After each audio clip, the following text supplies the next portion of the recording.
What's going on out there? What do you see? And give us a background of the beginning of this and where you think it's going.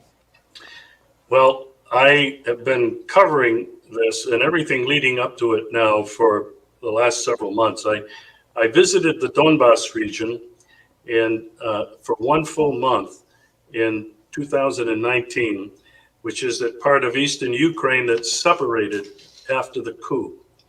And I made several films showing the destruction and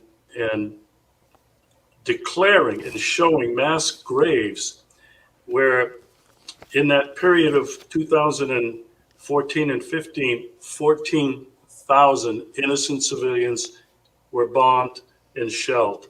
It was horrific. I felt on the one hand like crying, I was emotional, and on the other hand, I was so angry to see what was happening to these people that had been organized, funded, and directed by the United States in the person of one Joseph Biden when he was vice president, and he was Clinton's man in Ukraine, in Kiev. And so I've been following this for a long time.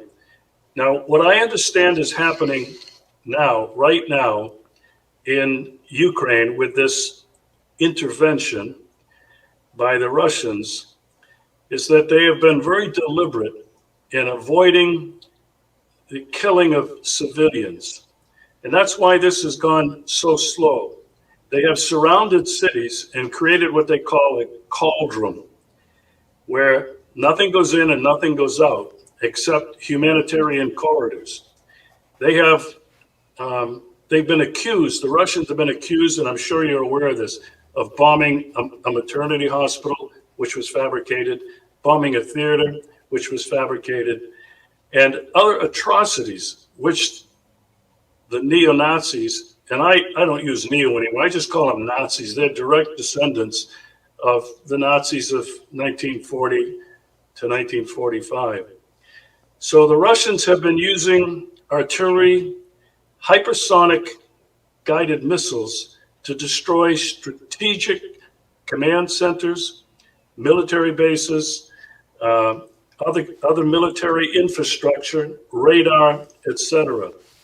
And so I follow this every day. Many times of the day, I'm watching the maps of what the Russians are doing, and they're basically taking back a lot of territory, and they've also surrounded Kiev with one humanitarian corridor leading out. So the largest city, Mariupol, on the Azov Sea, has been held by the Azov neo-Nazi battalion. That city, the Russians and the defense forces from the Donetsk People Republic have entered the city, control everything around it, and have the Nazis basically contained in a steel mill, a large steel mill. And it's not going to be a matter of time. It may have even happened already, or it surely will happen very soon, that they will be eliminated.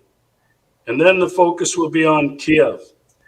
Now, Russia's purposes are threefold for this intervention. One is to demilitarize the Ukrainian military to stop them from killing people in the eastern part of Ukraine, Donbass, because it's continued ever since 2015. So they're going to demilitarize the Ukrainian army. The second thing that Russia declared was their objective is to denazify the country. That doesn't just mean these battalions like Aidar and Nazov. It's politicians who are the heads of neo-Nazi parties and their Rada, their parliament. It's to go after all of the leaders of these Nazi organizations and gangs, as well as the previous presidents of Ukraine, including Zelensky. And the third objective of the Russians is to ensure that Ukraine becomes a neutral, sovereign, independent state, never ever to join NATO. And what this means is that Russia will install a new government and will oversee the rewriting of the Constitution to include this neutrality proclamation. So that's what's happening in the combat zone and why the Russians are there. Now, what is the news that, well, just before I go on to that, you said you were there in 2019 in Donbass. Were they still, were the Ukrainians still bombing into Donbass back then? Every single day back then and since then, including this very day, there are strongholds that are still artillery still shelling parts of Donetsk and Lugansk. And I know you had a very good friend of mine, Russell Texas Bentley, on your show a week or so ago, who I'm sure gave you the update on just exactly what's happening there. But when you were there, did you see it happening? No. There were a couple of days when you could hear artillery in the distance. What I was focusing on was trying to interview journalists, interview military personnel, and interview people who have been living in those bombed out areas along the front.